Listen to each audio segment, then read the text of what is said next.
प्रभु की निकटता पाने के लिए बाह्य जप तप योग और वैराग्य की आवश्यकता नहीं, वह तो हृदय में स्पष्ट रूप से बैठा हुआ है और हम प्रत्येक क्षण उसके स्पर्श का अनुभव करके पुलकित हुआ करते हैं।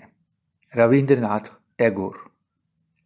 पुस्तक का नाम रविंद्रनाथ टैगोर। रविंद्रनाथ ठाकुर का जन्म सन 1861 में कलकत्ता के भारत प्रसिद्ध ठाकुर वंश में हुआ था।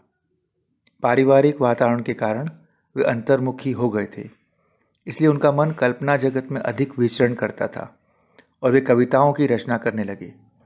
उनकी समस्त कृतियाँ इसी उद्देश्य से लिखी गई हैं कि उनसे मनुष्य का मानसिक स्तर उच्च हो और वे निम्न प्रवृत्तियों को त्याग कर समाज के उपयोगी सदस्य बन सकें।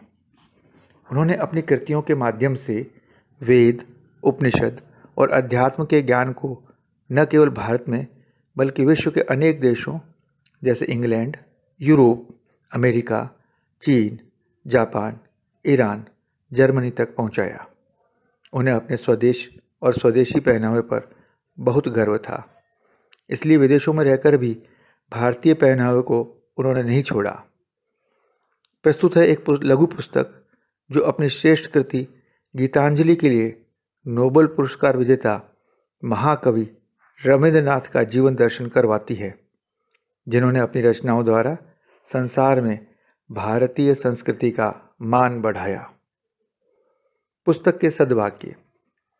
स्वदेशी का अर्थ है जीवन को सरल तथा आडंबर शून्य बनाना।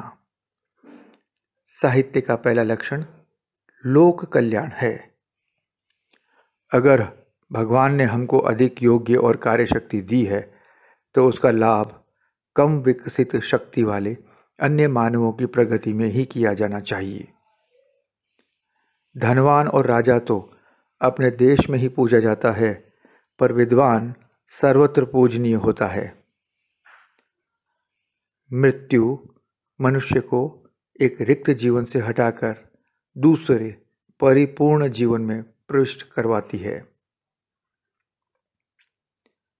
पुस्तक के मुख्य बिंदु। साहित्यिक ऋषि।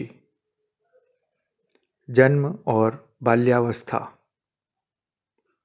विलायत यात्रा और शिक्षा। स्वदेशी समाज की स्थापना। विश्व भ्रमण और भारतीय संस्कृति प्रचार।